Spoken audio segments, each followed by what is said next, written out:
ഇതൊക്കെ പക്ഷേ നിയമപരമായിട്ട് ചെയ്യാൻ ബാധ്യതപ്പെട്ട ഒരു ഉദ്യോഗസ്ഥയായിരുന്നു ഞാൻ. അപ്പോൾ അതെൻ്റെ ജോലിയുടെ ഭാഗമായിട്ടാണ് ഞാൻ ചെയ്തത്.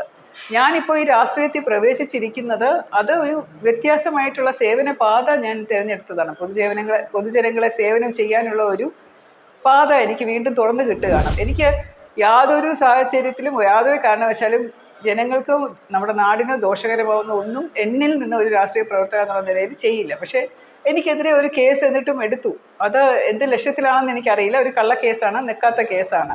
ഞാൻ അറസ്റ്റ് ചെയ്തുകൊണ്ട് പോയിട്ടുള്ള വ്യക്തികൾ പോലും എന്നോട് സ്നേഹം കാണിക്കുന്നത് കാണുമ്പോൾ രാഷ്ട്രീയം എന്ന് പറയുന്നത് തികച്ചും വ്യത്യസ്തമായിട്ടുള്ള ഒരു അനുഭവമാണ്. നമ്മൾ കുറച്ചും കൂടെ ജനങ്ങളോട് ഇഴുകിച്ചേർന്ന് അവരുടെ ഒരു ഭാഗമായിട്ട് പ്രവർത്തിക്കാൻ സാധിക്കുന്ന ഒരു അപൂർവ സമയമാണ്. അപ്പോൾ അതുകൊണ്ട് പോലീസ് സേനയിലുള്ള എൻ്റെ ചെയ്തികൾ, എൻ്റെ പ്രവൃത്തി എന്ന് പറയുന്നത് എൻ്റെ രാഷ്ട്രീയ പ്രവർത്തനത്തെ അല്ലെങ്കിൽ ഞാൻ രാഷ്ട്രീയത്തിലോട്ടുള്ള പ്രവേശനത്തെ വളരെ നല്ല രീതിയിലാണ് സ്വാധീനിച്ചിട്ടുള്ളത്. പെൺകുട്ടികൾ പക്ഷേ ഒതുങ്ങിക്കൂടാനായിട്ട് താല്പര്യം കാണിക്കുന്നവരാണ്. അത് അച്ഛനമ്മമാരുടെ കുഴപ്പമാണോ എന്ന് അറിയില്ല. കാരണം അവരെ കൊണ്ട് ഇത് ചെയ്യാൻ പാടില്ല, ഇത് ചെയ്യാൻ, പെൺകുട്ടികളാണ് ഇങ്ങനെ അങ്ങനെ എന്നൊക്കെ പറഞ്ഞ് പഠിപ്പിക്കുന്നതുകൊണ്ടാണെന്നും അറിയില്ല. അവരുടെ സുഹൃത്ത് വലയം തന്നെ വളരെ ചെറുതാണ്. അപ്പോൾ അതുകൊണ്ട് പെൺകുട്ടികൾ കുറച്ചും കൂടെ കൂടുതൽ സമൂഹത്തിലേക്ക് ഇറങ്ങി വന്ന് പല കാര്യങ്ങളെക്കുറിച്ചുള്ള അറിവ് ചെറിയ പ്രായത്തിൽ തന്നെ നേടണം എന്നുള്ള ഒരു ആഗ്രഹം എനിക്കുണ്ട്. പഠിക്കുന്ന സമയത്ത് എനിക്ക് രാഷ്ട്രീയം ഇല്ലായിരുന്നു. ഞാൻ രാഷ്ട്രീയത്തിൽ അങ്ങനെ അതീവമായിട്ട് വിശ്വസിച്ചിരുന്ന ഒരാളുമല്ല. പക്ഷേ വിമൻസ് കോളേജിലെ ഗ്രാജുവേഷന് പഠിക്കുമ്പോൾ എന്നോട് എൻ്റെ സുഹൃത്തുക്കൾ പറഞ്ഞു ഞാൻ അവിടുത്തെ യൂണിയൻ തിരഞ്ഞെടുപ്പിൽ മത്സരിക്കണമെന്ന്. കാരണം എനിക്കൊരു സ്വാഭാവികമായിട്ടൊരു കഴിവുണ്ടായിരുന്നു കാര്യങ്ങളൊക്കെ നേതൃത്വം കൊടുത്ത് ഓർഗനൈസ് ചെയ്ത് കൊണ്ടുപോകാനായിട്ട്. അപ്പോൾ ഞാൻ ഒരു വർഷം മാഗസീൻ എഡിറ്ററായിരുന്നു. അടുത്ത വർഷം ഞാൻ ജനറൽ സെക്രട്ടറി സ്ഥാനത്തേക്ക് മത്സരിക്കണം എന്നിങ്ങനെ ക്ലാസ്സിലൊരാവശ്യം വന്നപ്പോൾ ഞാൻ അതിന് നോമിനേഷൻ കൊടുത്ത് മത്സരിച്ചു. ഞാൻ ഒരു പാർട്ടിയുമായിട്ടും അലൈൻ ചെയ്തിരുന്നില്ല ആ പ്രാവശ്യം. കാരണം വിമൻസ് കോളേജിൽ പാർട്ടി ബേസ്ഡ് അല്ല. പക്ഷേ എൻ്റെ വളരെ ക്ലോസ് ഒരു ഫ്രണ്ടായിരുന്നു KG താര. അദ്ദേഹം ഗോവിന്ദൻ അദ്ദേഹത്തിൻ്റെ CPI ഒരു നേതാവുണ്ട്. അദ്ദേഹത്തിൻ്റെ മോളായിരുന്നു താര. ഞാൻ ഒരു ഗോവിന്ദൻ എന്ന് പറഞ്ഞൊരു അദ്ദേഹത്തിൻ്റെ CPI നേതാവിൻ്റെ മോളായിരുന്നു താര. അപ്പോൾ അവിടെ താര അലൈൻ ചെയ്ത ഒരു സ്റ്റുഡൻസ് ഫെഡറേഷൻ ഉണ്ട്, AIYFO അങ്ങനെ കണ്ട, ഓൾ ഇന്ത്യ യൂത്ത് ഫെഡറേഷൻ. അപ്പോൾ അവരുടെ ഒരു പാനലിനകത്ത് എൻ്റെ അനുവാദമില്ലാതെ അവരെൻ്റെ ഫോട്ടോ വെച്ചു. അപ്പോൾ അതിനകത്ത് ഞാൻ അലൈൻഡ് അല്ലായിരുന്നു. പക്ഷെ എന്നാലും അവർ ഫോട്ടോ വെച്ചുകൊണ്ട് ഒരു ചെറിയ പ്രചാരണം നടത്തിയതുകൊണ്ട് ഞാൻ വിചാരിച്ചു എൻ്റെ ഫ്രീ ആയിട്ടൊരു പ്രചാരണം കിട്ടുമല്ലോ, അപ്പോൾ ചെയ്തോട്ടെ എന്ന് വിചാരിച്ച് ഞാൻ പ്രതിഷേധിക്കാൻ പോയില്ല. എന്തായാലും ഞാൻ ജയിച്ചു. കാരണം എൻ്റെ എതിരെ നിന്ന സ്ഥാനാർത്ഥികൾ രണ്ടുപേരും ഞാനുമായിട്ട് കമ്പയർ ചെയ്യുമ്പോൾ കുറച്ച് വീക്കായിരുന്നു. അതുകൊണ്ട് തന്നെ ആയിരിക്കണം ഞാനിങ്ങനെ ഓടി നടന്ന ഹോസ്റ്റലുകളിലൊക്കെ കയറി എല്ലാവർക്കും മിക്കവാറും എല്ലാ സ്റ്റുഡൻസിനോടും ഒക്കെ പോയി പറഞ്ഞ്. ഇപ്പോൾ എൻ്റെ അന്നത്തെ പ്രസംഗം, വോട്ട് ചോദിച്ചുകൊണ്ടുള്ള പ്രസംഗം വളരെ നന്നായിരുന്നു എന്നും എല്ലാവരും പറഞ്ഞു. അപ്പോൾ അങ്ങനെ ഞാൻ അങ്ങനെ ഒരു വർഷം കോളേജ് യൂണിയൻ ജനറൽ സെക്രട്ടറി ആയിരുന്നതാണ് എൻ്റെ ആകെയുള്ള ഒരു അനുഭവം, രാഷ്ട്രീയ അനുഭവം വിദ്യാഭ്യാസ കാലത്ത്. ഈ പോലീസ് സേവനത്തിലെ അനുഭവങ്ങളിലേക്ക് എത്തുമ്പോൾ കേരളത്തിലെ ആദ്യത്തെ വനിതാ IPS ഉദ്യോഗസ്ഥൻ എന്ന നിലയിൽ ഔദ്യോഗിക ജീവിതത്തിന്റെ തുടക്കത്തിലുണ്ടായിരുന്ന പ്രതീക്ഷകൾക്ക് എവിടെയെങ്കിലും കോട്ടം സംഭവിച്ചിട്ടുണ്ടോ? അല്ലെങ്കിൽ എന്തായിരുന്നു നേരിടേണ്ടി വന്ന ഏറ്റവും വലിയ വെല്ലുവിളി? ഇതെല്ലാം ഞാൻ പല വട്ടം പറഞ്ഞിട്ടുള്ളതാണ്. കാരണം ഞാൻ ആദ്യത്തെ വനിതാ IPS ഓഫീസറായിട്ടാണ് കേരളത്തിൽ വരുന്നത്. അപ്പോൾ ഒരുപാട് പ്രശ്നങ്ങൾ എനിക്ക് ജീവിതത്തിൽ ഉണ്ടായിട്ടുണ്ട്, ഔദ്യോഗിക കാലയളവിൽ ഉണ്ടായിട്ടുണ്ട്. ഒരു വനിത അംഗീകരിക്കാനുള്ള പ്രയാസം, വിഷമം, അപ്പോൾ അങ്ങനെ ഒരുപാട് കഥകളുണ്ട്. ഇതെല്ലാം ഞാൻ എൻ്റെ ചാനൽ സസ്നേഹം ശ്രീലേഖ അതിലൂടെ പങ്കുവച്ചിട്ടുണ്ട്. വലിയ ഒരു ബുദ്ധിമുട്ടെന്ന് പറയുന്ന ആദ്യത്തെ ഒരു 10 വർഷം നിരന്തരമായിട്ട് പലതരത്തിലുള്ള ബുദ്ധിമുട്ടുകൾ എനിക്ക് തോന്നിയിട്ടുണ്ട്. പക്ഷെ അതിനുശേഷം വളരെ സ്മൂത്തായിട്ടാണ് കാര്യങ്ങളെല്ലാം പോയത്. കാരണം നമ്മളൊരു പ്രശ്നത്തെ എങ്ങനെ തരണം ചെയ്യുന്നു, അതിനെ എങ്ങനെ അഭിമുഖീകരിക്കുന്നു, എനിക്ക് വളരെ വൈകാരികമായിട്ട് പ്രതികരിക്കുന്ന ഒരു ശീലമുണ്ടായിരുന്നു. അപ്പോൾ അതുകൊണ്ട് വൈകാരികമായിട്ട് ഒരു പ്രശ്നം നമ്മൾ അഭിമുഖീകരിച്ചാൽ കൂടുതൽ പ്രശ്നത്തിലേക്ക് പോകും. അതേസമയം വേണ്ടിടത്ത് നമ്മളത് ഇഗ്നോർ ചെയ്യുകയും ചില സ്ഥലങ്ങളിൽ നമ്മളത് പൂർണ്ണമായിട്ട് തിരസ്കരിക്കുകയും ചെയ്യുകയും ചെയ്താൽ കുറച്ചും കൂടെ ഈസിയാണ് ഹാൻഡിൽ ചെയ്യാമെന്ന് മനസ്സിലാക്കി. പോലീസ് ഡിപ്പാർട്ട്മെൻറ്റ് എന്ന് പറയുന്നത് അച്ചടക്കത്തിൽ ഊന്നി നിൽക്കുന്നതായതുകൊണ്ട് നമുക്കൊരു പരിധിയും ഉണ്ടായിരുന്നു പ്രതികരിക്കുന്നതിലും പ്രതിഷേധിക്കുന്നതിലും. പക്ഷേ എൻ്റെ താഴോട്ടുള്ള ഓഫീസേഴ്സിൻ്റെ അടുത്തു നിന്നുള്ള പ്രശ്നങ്ങളാണെങ്കിൽ ഞാനത് വളരെ കർശനമായിട്ട് തന്നെ നേരിട്ടിട്ടുകൊണ്ട് അവരോട് അതിൻ്റെ അച്ചടക്ക നടപടി സ്വീകരിക്കുകയൊക്കെ ചെയ്തതുകൊണ്ട് 10 വർഷം കഴിഞ്ഞപ്പോഴേക്കും എല്ലാവരും ശീലിച്ചു. പിന്നെ എനിക്ക് ശേഷം വേറെയും കുറേ വനിതാ ഓഫീസർമാർ വന്നു. അതുകൊണ്ട് അതെല്ലാം ഒന്ന് സ്ലോട്ടിലേക്ക് പോയി, സ്മൂത്തായിട്ട്. ഈ നീണ്ട വർഷത്തെ പോലീസ് സേവനത്തിന് അധികാരത്തിലിരിക്കുന്നവരുടെയോ ഉന്നത തലങ്ങളിൽ നിന്ന് സ്വാധീനത്തിനോ സമ്മർദ്ദത്തിനോ ഇറങ്ങേണ്ടി വന്ന സന്ദർഭങ്ങൾ ഉണ്ടായിട്ടുണ്ട്. അങ്ങനെയുള്ള സന്ദർഭങ്ങളിൽ എപ്പോഴെങ്കിലും ശപിച്ചിട്ടുണ്ടോ? എങ്ങനെയായിരുന്നു ആ സന്ദർഭം? നമ്മുടെ പോലീസ് എന്ന് പറയുന്നത് ഭരണയന്ത്രത്തിൻ്റെ ഒരു ആയുധമായിട്ട് അവർ ഉപയോഗിക്കാറുണ്ട്. അവരുടെ കയ്യിലുള്ള ഒരു വളരെ ഫലവത്തായ ഒരു ആയുധമാണ്. അതുകൊണ്ട് സമ്മർദ്ദങ്ങൾ എന്ന് പറയുന്നത് എല്ലാ സമയവും ഉണ്ടായിട്ടുണ്ട്. ASP ആയിട്ടിരിക്കുന്ന സമയം തൊട്ട് ഞാൻ DGP റാങ്കിൽ റിട്ടയർ ചെയ്യുന്ന സമയം വരെ ഇടയ്ക്കിടയ്ക്ക് ഇങ്ങനെ എന്തെങ്കിലും ആളുകൾ വന്ന് പറയും. അത് രാഷ്ട്രീയമായിട്ടുള്ള സമ്മർദ്ദം മാത്രമല്ല, നമ്മുടെ കുടുംബത്തിൽ നിന്നുള്ള കുറേ സമ്മർദ്ദങ്ങൾ വരും, എൻ്റെ ഫ്രണ്ട്സ് സർക്കിളിൽ നിന്നുള്ള സമ്മർദ്ദങ്ങൾ വരും, കൊളീഗ്സിൻ്റെ അടുത്ത് നിന്ന് വരും. അപ്പം അങ്ങനെ പലതരത്തിലുള്ള സമ്മർദ്ദങ്ങൾ എന്ന് എനിക്ക് പറയാൻ ഇഷ്ടം എന്ന് വെച്ചാൽ ന്യായപരമല്ലാത്ത കാര്യങ്ങൾ. നമ്മുടെ പോലീസിന് നീതി ന്യായമായിട്ടുള്ളത് സഹായമാണ്, സേവനമാണ്. പക്ഷേ അന്യായമായിട്ടുള്ളത് ഇത് ചെയ്യണം എന്ന് പറഞ്ഞ് വരുന്നതിനെയാണ് ഞാൻ സമ്മർദ്ദങ്ങളായിട്ട് കണക്കാക്കാറുള്ളത്. അത് ഒത്തിരി വന്നിട്ടുണ്ട്. പക്ഷെ ഒന്നിനും ഞാൻ വഴങ്ങി കൊടുത്തിട്ടില്ല എന്നുള്ള ഒരു അഭിമാനം എനിക്ക് ഇപ്പോഴും ഉണ്ട്. അതാണ് എൻ്റെ ഏറ്റവും വലിയ സ്വത്ത് എന്ന് പറയുന്നത്. ഞാൻ യാതൊരു സന്ദർഭത്തിനും ഒരു സമ്മർദ്ദത്തിലും വഴങ്ങിയിട്ടില്ല. വഴങ്ങാത്തത് കൊണ്ടുള്ള പ്രശ്നങ്ങൾ ഉണ്ടായിട്ടുണ്ട്. സ്ഥലം മാറ്റങ്ങൾ നേരിടേണ്ടി വന്നിട്ടുണ്ട്. ചില കുടുംബാംഗങ്ങൾ എന്നെ പഴിച്ചിട്ടുണ്ട്. ചില കേസുകളിൽ ചിലപ്പോൾ എനിക്ക് അറസ്റ്റ് ചെയ്യേണ്ടി വരുമ്പോൾ ഒരു ബന്ധുവിനെ, വളരെ അടുത്ത ബന്ധുവിനെ അറസ്റ്റ് ചെയ്യേണ്ടി വന്നിട്ടുണ്ട്. അദ്ദേഹത്തെ ജയിലിൽ വിടേണ്ടി വന്നിട്ടുണ്ട്, കേസിൽ പ്രതി ആയതുകൊണ്ട്. അപ്പോൾ അതിനൊക്കെ ഒഴിവാക്കണം എന്ന് പറഞ്ഞ അങ്ങനെ വളരെ ക്ലോസ് ആയിട്ടുള്ള ആളുകൾ തന്നെ എൻ്റെ ശത്രുക്കളായിട്ടുണ്ട്. പക്ഷെ അതൊക്കെ ഒരു വിധത്തിൽ അല്ലെങ്കിൽ മറ്റൊരു വിധത്തിൽ എനിക്കിപ്പോൾ അഭിമാനം തരുന്ന കാര്യങ്ങളാണ്. കാരണം ഞാൻ നീതിയുടെയും ന്യായത്തിൻ്റെയും എൻ്റെ മനസാക്ഷിയുടെയും ഒപ്പം എപ്പോഴും നിന്നിട്ടുണ്ടല്ലോ എന്നുള്ള ഒരു കാര്യത്തിൽ എനിക്ക് ചാരിതാർത്ഥ്യമുണ്ട്. ഈ പല ഹൈ പ്രൊഫൈൽ കേസുകൾ അന്വേഷിച്ച വ്യക്തിയാണ്. അധികാര കേന്ദ്രങ്ങളുടെ ഇടപെടൽ അന്വേഷണത്തെ ബാധിക്കാതിരിക്കാൻ എന്തൊക്കെ മുൻകരുതലുകളാണ് സ്വീകരിച്ചത്? ഇതിനകത്ത് ചോദ്യം വളരെ വ്യക്തമല്ല. അതായത് നമ്മൾ ഒരുപാട് ഹൈ പ്രൊഫൈൽ കേസുകൾ അന്വേഷിച്ചിട്ടുണ്ട്. പ്രത്യേകിച്ച് വിജിലൻസ് ആൻറ്റി കറപ്ഷൻ ബ്യൂറോയിൽ ഇരിക്കുമ്പോൾ ഒരുപാട് സീനിയർ ഉദ്യോഗസ്ഥർക്കെതിരെയുള്ള അഴിമതി കേസുകൾ, CBIയിൽ ഇരിക്കുമ്പോഴുള്ള ചില പ്രമാദമായ കേസുകൾ, പിന്നെ ചില പെൺ വിഷയങ്ങളിൽ സ്ത്രീ പീഡന കേസുകളിലൊക്കെയുള്ള ചില വലിയ വ്യക്തികളുടെ പേരുകൾ വരുമ്പോഴുണ്ടായിരുന്ന കേസുകൾ. പക്ഷേ ഇതൊന്നും നമ്മൾ അന്വേഷിക്കുമ്പോൾ നിഷ്പക്ഷമായും നീതിയുക്തമായിട്ടും അന്വേഷിക്കുന്നത് കൊണ്ട്, എപ്പോഴും ഇരകളുടെ കൂടെ നിന്നുകൊണ്ട് അവർക്ക് സംരക്ഷണം നൽകിക്കൊണ്ട് ചെയ്യുന്നത് കൊണ്ട് ഉന്നത തലത്തിൽ നിന്ന് അങ്ങനെ എനിക്കൊരു ആർക്കെങ്കിലും ഒരു ഫേവർ ചെയ്തു കൊടുക്കണമെന്നോ അല്ലെങ്കിൽ ആരെങ്കിലും അതിൽ നിന്ന് അങ്ങനെ ചെയ്യാം, അങ്ങനെ ഒരു പ്രശ്നമേ ഉണ്ടായിട്ടില്ല. അപ്പം അതുകൊണ്ട് ആ ഒരു കേസുകൾ അന്വേഷിക്കുമ്പോഴും പിന്നീട് അതിന് ശേഷം ഞാൻ ഇതിനെക്കുറിച്ച് പ്രതികരിക്കേണ്ടി വന്നപ്പോഴുള്ള ചില പൊതുവായിട്ടുള്ള അഭിപ്രായ വ്യത്യാസങ്ങളും മാധ്യമങ്ങളിലൂടെ ചില കരിവാരി തേക്കലുകളും അതൊക്കെ മാത്രമാണ് എനിക്കൊരു ബുദ്ധിമുട്ടായിട്ട് വന്നിട്ടുള്ളത്. അല്ലാതെ വേറെ തരത്തിൽ ഉണ്ടായിട്ടില്ല. പോലീസ് സേനയിലെ സിംഹമെന്ന് വിശേഷിക്കപ്പെടുന്ന താങ്കൾക്ക് ഔദ്യോഗിക ജീവിതത്തിൽ ഖേദം തോന്നിയ ഏതെങ്കിലും തീരുമാനങ്ങളുണ്ടായി? ഒന്നുമില്ല. ഒരു കാര്യം പറയാമെങ്കിൽ ഞാൻ സ്ത്രീപക്ഷമായിട്ട് എപ്പോഴും നിന്നതിൻ്റെ ഒരു ഖേദം എനിക്കുണ്ട്. കാരണം പലപ്പോഴും അത് ശരിയായിരുന്നില്ല. അതിൻ്റെ വലിയ ഖേദമല്ല, ചെറുതായിട്ട് എനിക്ക് മാപ്പ് പറയേണ്ടി വന്ന ഘട്ടങ്ങളുണ്ടായിട്ടുണ്ട്. പുരുഷന്മാരോട് മാപ്പ് പറയേണ്ട ഘട്ടങ്ങൾ വന്നിട്ടുണ്ട്. അപ്പോൾ അത് എനിക്ക് അവോയ്ഡ് ചെയ്യായിരുന്നു. കാരണം ഞാൻ ഈ സ്ത്രീകളുടെ കണ്ണീര് കാണുമ്പോൾ അതങ്ങ് പൂർണ്ണമായിട്ട് വിശ്വസിക്കും. ഞാൻ അവരെ മുഖവിലേക്ക് എടുക്കും. ഇപ്പോൾ എല്ലാ സ്ത്രീകളും നല്ലവരല്ല എന്ന് മനസ്സിലാക്കാൻ കുറച്ച് സമയം എടുത്തു. അവർ വന്ന് പറയുന്നതെല്ലാം ശരിയല്ല എന്ന്.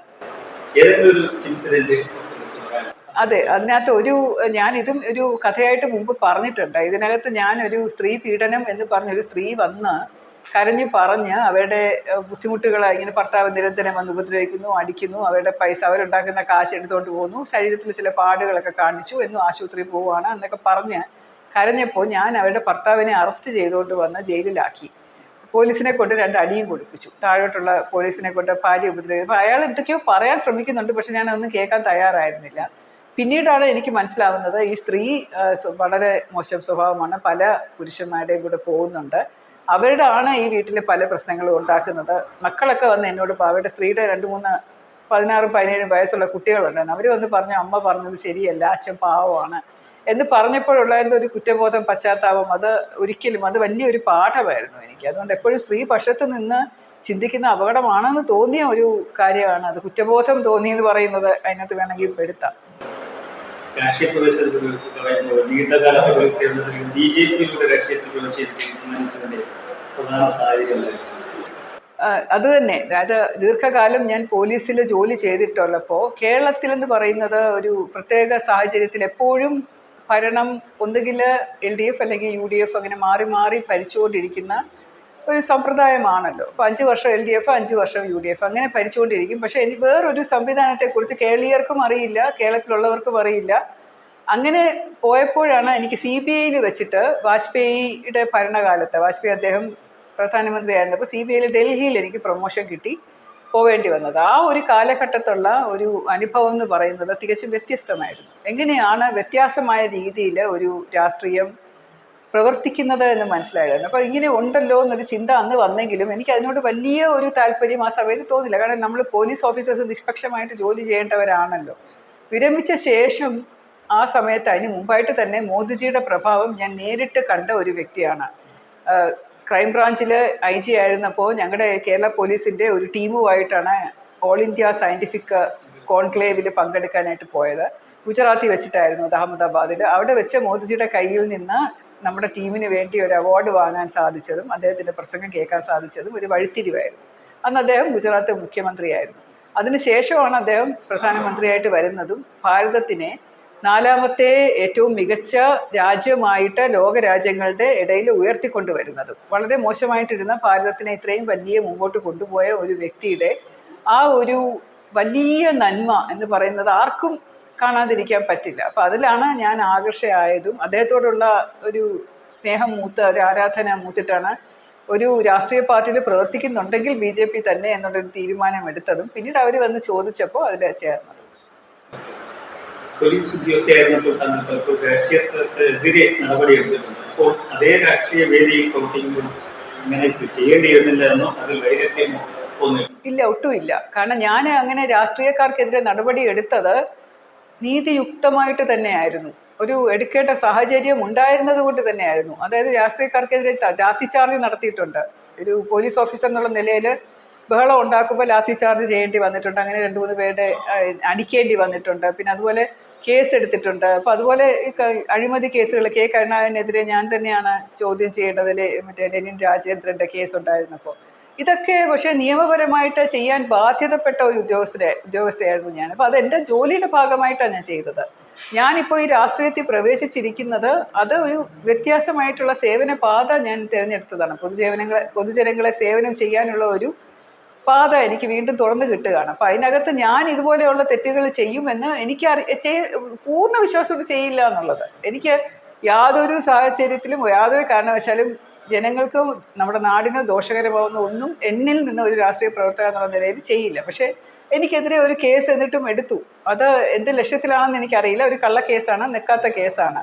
ഇപ്പോൾ FIR ഇട്ടത് രാഷ്ട്രീയ പ്രേരിതമായിട്ടുള്ള കാര്യമാണ്. അതിനിയും ചിലപ്പോൾ ഉണ്ടാകാം. ഇനിയും ചിലപ്പോൾ രാഷ്ട്രീയക്കാരി എന്നുള്ള നിലയിൽ എനിക്കെതിരെ ഇതുപോലെ ഒരുപാട് കള്ളക്കേസുകൾ ഉണ്ടാകാം. പക്ഷേ ഞാൻ കേരള പോലീസിൽ വിശ്വസിക്കുന്നു. അവർ സത്യസന്ധമായിട്ട് അന്വേഷണം നടത്തും എന്ന് എനിക്ക് വിശ്വാസം പൂർണ്ണമായിട്ടുണ്ട്. അതുകൊണ്ട് എനിക്ക് ഈ കാര്യത്തിൽ ഒരു ബോധറേഷനുമില്ല. പോലീസ് ഉദ്യോഗസ്ഥർ നിയമം നടപ്പിലാക്കുന്ന ആളായിരുന്നു നമ്മൾ. രാഷ്ട്രീയത്തിൽ ഇറങ്ങിയപ്പോൾ സമീപത്തിലുണ്ടായ കാതലായ്മകൾ രാഷ്ട്രീയത്തിൽ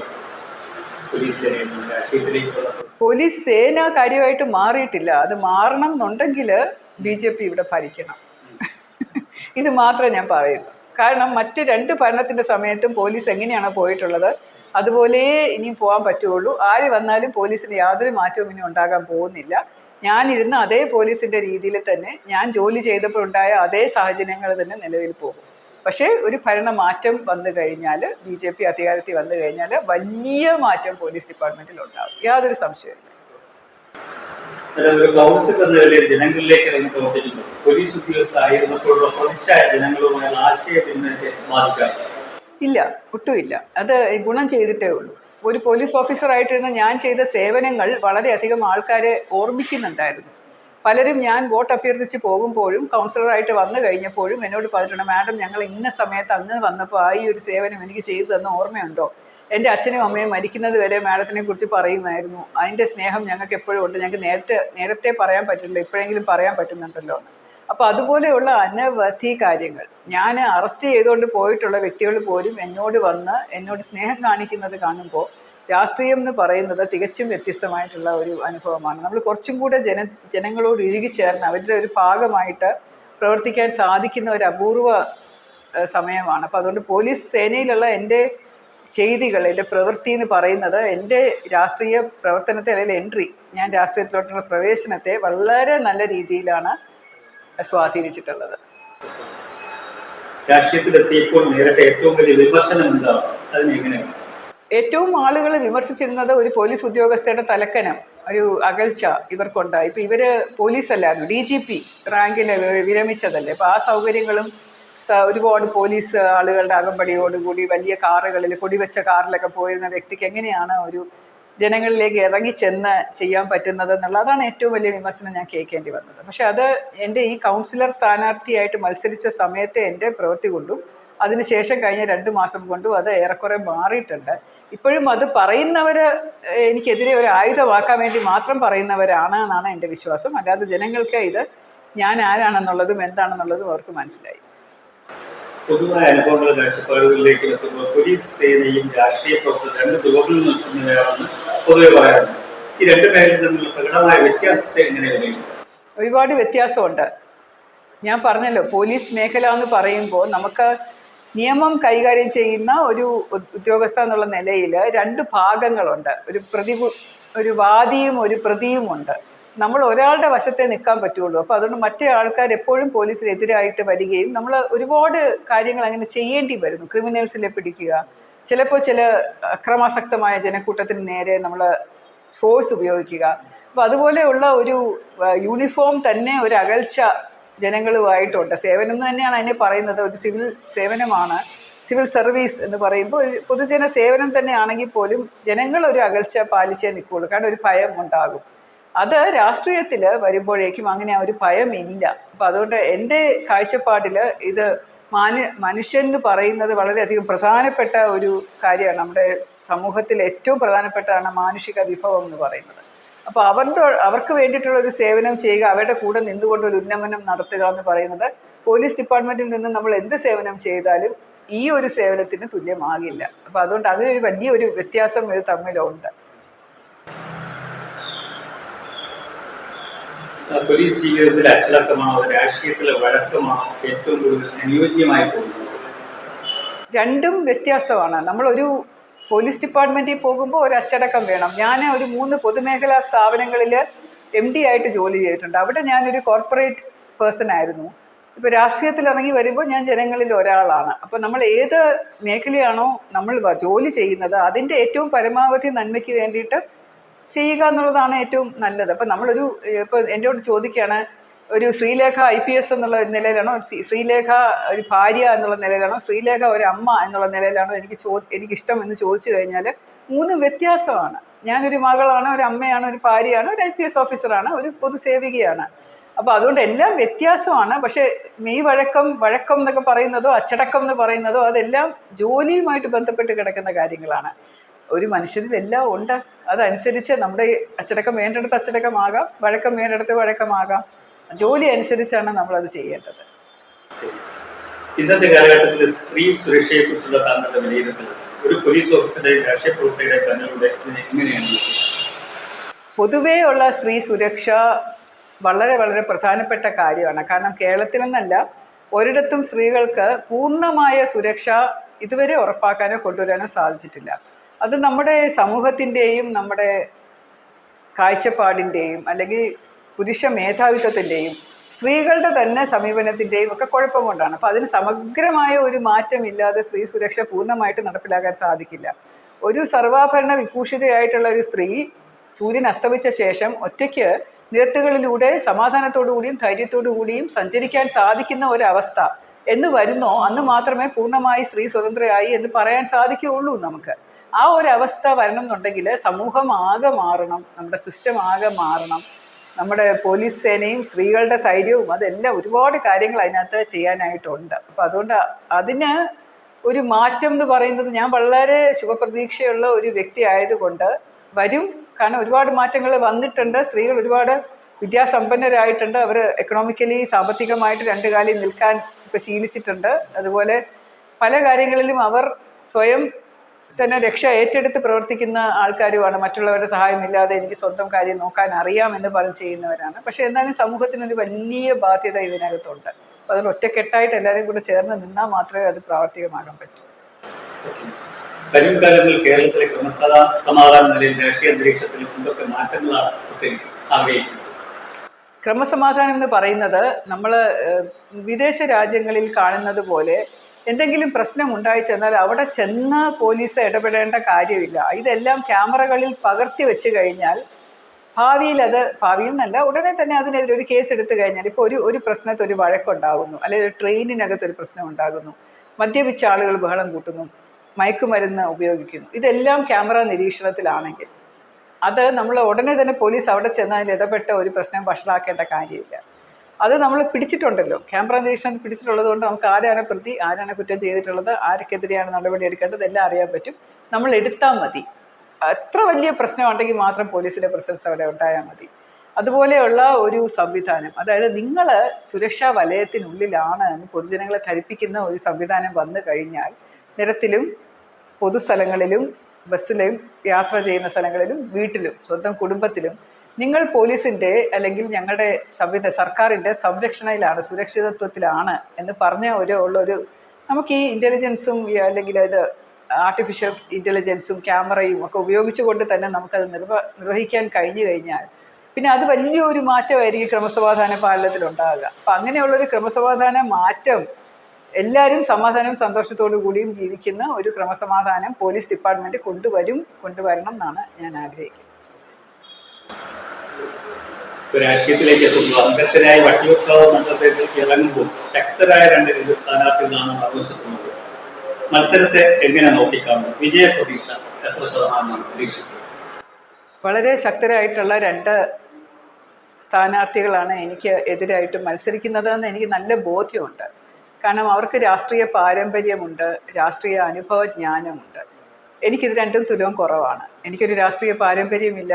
രാഷ്ട്രീയ അനുഭവം എന്ന് പറയുന്നത് 2 മാസത്തെ കൗൺസിലർ ജോലി മാത്രമേ ഉള്ളൂ.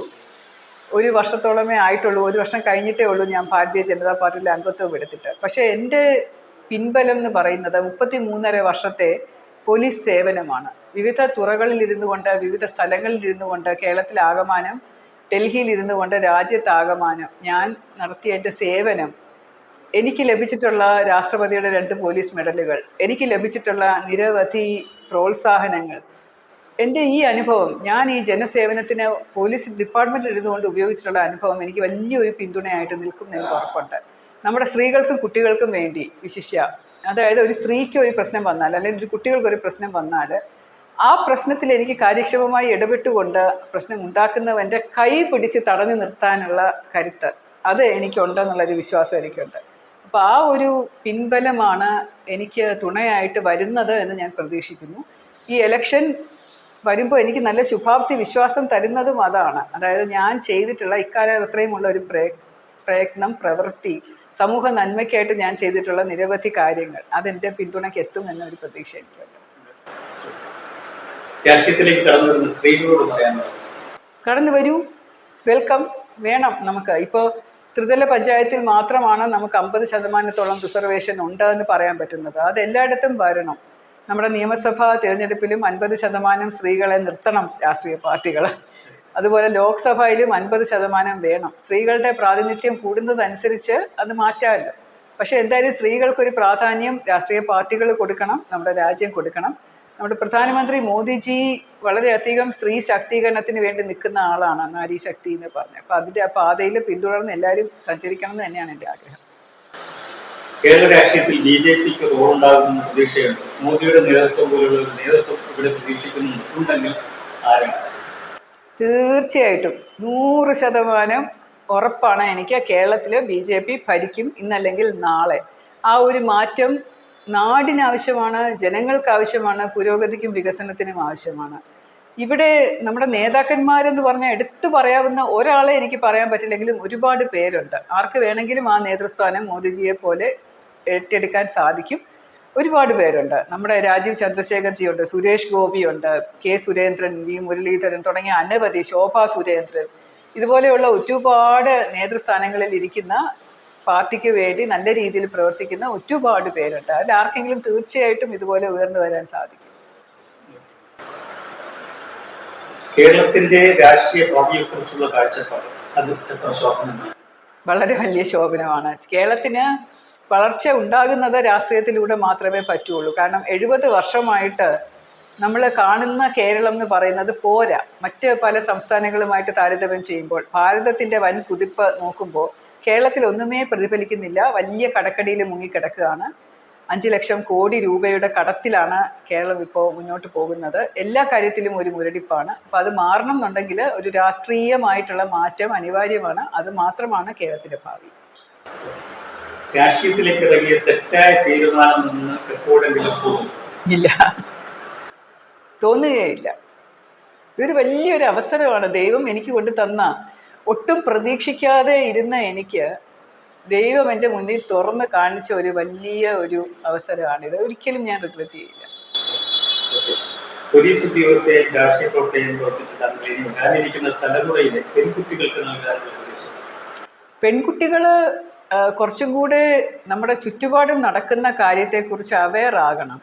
എനിക്ക് തോന്നിയിട്ടുള്ളത് പെൺകുട്ടികൾ കുറച്ചും കൂടെ കൂടുതൽ പഠിപ്പിസ്റ്റുകളാണ് ആൺകുട്ടികളുമായിട്ട് നോക്കും. ആൺകുട്ടികൾ കൂടുതൽ പൊതുവിവരവും വിജ്ഞാനവും ഉണ്ട്. അവർ പല കളികളിൽ മുഴുകുന്നുണ്ട്, പല യാത്രകൾ ചെയ്യുന്നുണ്ട്. പെൺകുട്ടികൾ പക്ഷെ ഒതുങ്ങി കൂടാനായിട്ട് താല്പര്യം കാണിക്കുന്നവരാണ്. അത് അച്ഛനമ്മമാരുടെ കുഴപ്പമാണോ എന്ന് അറിയില്ല. കാരണം അവരെ കൊണ്ട് ഇത് ചെയ്യാൻ പാടില്ല, ഇത് ചെയ്യാൻ, പെൺകുട്ടികളാണ് ഇങ്ങനെ അങ്ങനെ എന്നൊക്കെ പറഞ്ഞ് പഠിപ്പിക്കുന്നതുകൊണ്ടാണെന്നും അറിയില്ല. അവരുടെ സുഹൃത്ത് വലയം തന്നെ വളരെ ചെറുതാണ്. അപ്പോൾ അതുകൊണ്ട് പെൺകുട്ടികൾ കുറച്ചും കൂടെ കൂടുതൽ സമൂഹത്തിലേക്ക് ഇറങ്ങി വന്ന് പല കാര്യങ്ങളെക്കുറിച്ചുള്ള അറിവ് ചെറിയ പ്രായത്തിൽ തന്നെ നേടണം എന്നുള്ള ഒരു ആഗ്രഹം എനിക്കുണ്ട്.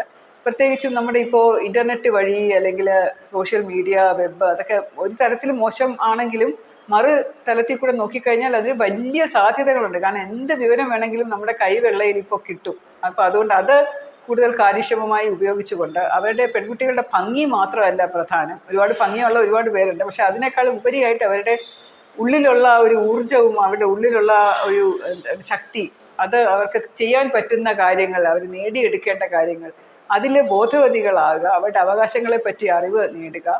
പെൺകുട്ടികൾക്ക് ഒരുപാട് കാര്യങ്ങൾ സമൂഹത്തിന് വേണ്ടി ചെയ്യാൻ പറ്റും ഭാവിയിൽ എന്ന് മനസ്സിലാക്കുക. കുറച്ചും കൂടെ ഉണർന്ന് പ്രവർത്തിക്കേണ്ട ആവശ്യകതയുണ്ടെന്ന് തോന്നുന്നു. കേരളത്തിലെ നാളിതുവരെ ഇടത് മുന്നണികൾ ഭരിച്ചു. ഒരു വനിതാ മുഖ്യമന്ത്രി എന്നുള്ള ഒരു പ്രതീക്ഷ നമുക്ക് ഇനിയും ഉണ്ടായിട്ടില്ല. ആ ഒരു പ്രതീക്ഷയ്ക്ക് ഇത്രമാത്രം മുഴുവൻ സഞ്ചരിക്കും. ആർക്കാ പ്രതീക്ഷയില്ലാത്ത? വനിതാ മുഖ്യമന്ത്രി എന്നുള്ള പ്രതീക്ഷ പണ്ട് തൊട്ടേ ഉണ്ടായിരുന്നു. നമ്മൾ വനിതാ മുഖ്യമന്ത്രി വരണം എന്ന് പറഞ്ഞ് KR ഗൗരിയെയും സുശീല ഗോപാലിനെയും ഒക്കെ ആഗ്രഹിച്ചിരുന്നവരാണ് കേരളത്തിലെ ജനങ്ങൾ. പണ്ട് തൊട്ടേ ഒരു വനിതാ മുഖ്യമന്ത്രി ഉണ്ടാവണം എന്ന് തന്നെ ആഗ്രഹിച്ചിരുന്നതാണ്. പക്ഷെ എന്തുകൊണ്ടാണ് അവർക്ക് കൊടുക്കാത്തതെന്ന് മാത്രമേ എനിക്ക് സംശയമുള്ളൂ. അപ്പോൾ ഭാവിയിൽ തീർച്ചയായിട്ടും ഒരു വനിതാ മുഖ്യമന്ത്രി ഉണ്ടാവും കേരളത്തിൽ. ഞാൻ പറഞ്ഞല്ലോ, ഞാൻ ശുഭാപ്തി വിശ്വാസക്കാരിയാണെന്നുള്ളത്. കേരളത്തിൽ അതും സംഭവിക്കും എന്ന് എനിക്ക് ഉറപ്പുണ്ട്. എൻ്റെ കാലം നിലനിൽക്കുവോളം അത് സംഭവിക്കണം. ആ ഒരു സമയത്ത് അത് നടക്കണം എന്ന് മാത്രമേ ഉള്ളൂ. എനിക്കത് കാണണം എന്ന് മാത്രമേ ഉള്ളൂ ആഗ്രഹം. ഒറ്റ ചോദ്യം, ഈ കൗൺസിൽ തെരഞ്ഞെടുപ്പിലേക്ക് ആദ്യമായിട്ട് ഇറങ്ങിയ സമയത്തുണ്ടായിരുന്നു ആ മനോഭാവം എങ്ങനെയായിരുന്നു? അതിനെക്കുറിച്ച് പറയാനാണെങ്കിൽ കുറച്ച് കൂടുതലുണ്ട്. പക്ഷെ അതിനെക്കുറിച്ച് ഞാൻ പറഞ്ഞിട്ടുണ്ട്. ഞാനൊരു കൗൺസിലർ ആവാൻ ആഗ്രഹിച്ചിട്ടല്ല മത്സര രംഗത്തേക്ക് ഇറങ്ങിയത്. ആഗ്രഹമില്ലായിരുന്നു. ഒരു കൗൺസിലർ സ്ഥാനാർത്ഥിയായിട്ട് നിൽക്കാനേ എനിക്ക് ആഗ്രഹമില്ലായിരുന്നു. അന്ന് ഒരു പ്രത്യേക സാഹചര്യത്തിൽ അത് നിൽക്കേണ്ടി വന്നു. അതിൻ്റെ പശ്ചാത്തലം നിങ്ങൾക്ക് എല്ലാവർക്കും അറിയാം, ഞാനത് വിവരിച്ചിട്ടുള്ളതാണ്. പക്ഷേ നിങ്ങളിപ്പോൾ കണ്ടു നോക്കൂ, നമ്മൾ ചുറ്റും ഒന്ന് നോക്കി നോക്കൂ. ഈ 45 വർഷം തിരുവനന്തപുരം നഗരസഭ ഭരിച്ചതിൽ നിന്ന് വലിയൊരു മാറ്റമല്ലേ കഴിഞ്ഞ 2 മാസം കൊണ്ട് ഉണ്ടായിരിക്കുന്നത്. നമുക്ക് ആദ്യമായിട്ട് ഭാരതീയ ജനതാ പാർട്ടിയുടെ നേതൃത്വത്തിൽ നഗരസഭ പിടിച്ചെടുത്തപ്പോൾ ഉണ്ടായ ഒരു ബഡ്ജറ്റ് തന്നെ, ഇതുപോലൊരു ബഡ്ജറ്റ് കേരള ജനത കണ്ടിട്ടുണ്ടോ? കേരളം കണ്ടിട്ടുണ്ടോ? ലോകം കണ്ടിട്ടുണ്ടോ? അത് അത്ര നല്ല സമഗ്രമായിട്ടുള്ള ജനക്ഷേമപരമായിട്ടുള്ള നന്മ നിറഞ്ഞ പ്രോഗ്രസീവ് ഒരു ബഡ്ജറ്റ്, ഒരു മിച്ച ബഡ്ജറ്റ്. ഇതുപോലെയുള്ളൊരു ബഡ്ജറ്റ് കേരളത്തിന് വേണ്ടേ? ഇതുപോലെയുള്ള ഒരു ഡെവലപ്മെൻറ്റ് കേരളത്തിന് കാണാൻ നിങ്ങൾ ആഗ്രഹിക്കുന്നില്ലേ? അതുകൊണ്ട് കോർപ്പറേഷനിൽ ഞാൻ വന്നതും, ഞാൻ ആ കോർപ്പറേഷൻ നഗരസഭയുടെ ഒരു ഭാഗമായി മാറിയതും, ആ കൗൺസിൽ മീറ്റിങ്ങിൽ പങ്കെടുക്കുമ്പോഴും ശരിക്കും അഭിമാനം കൊണ്ട് നിറഞ്ഞു തുളുമ്പുന്ന അനുഭവങ്ങളാണ് എനിക്കുണ്ടായിട്ടുള്ളത്. കഴിഞ്ഞ 2 മാസത്തെ പ്രവൃത്തിയിൽ ഓരോ സമയവും ഞാൻ ആ കൗൺസിൽ മീറ്റിങ്ങിൽ അറ്റൻഡ് ചെയ്യുമ്പോൾ, ആ ഒരു ഹാളിൽ ഇരിക്കുമ്പോൾ നടക്കുന്ന ഓരോ കാര്യങ്ങളും ഭയങ്കര അഭിമാനകരമായിട്ടുള്ള, നാടിന് വേണ്ടിയിട്ട്, ജനങ്ങൾക്ക് വേണ്ടിയിട്ട്, തിരുവനന്തപുരത്തിന് വേണ്ടിയിട്ട് ചെയ്യുന്ന ഓരോ കാര്യങ്ങളിലും വളരെയധികം അഭിമാനമുള്ള ഒരാളാണ് ഞാൻ. അപ്പോൾ അതുകൊണ്ട് ഇനിയും ഇതുപോലെയുള്ള ഒരു മാറ്റം എന്ന് പറയുന്ന കോർപ്പറേഷൻ തിരഞ്ഞെടുപ്പ് പോലെ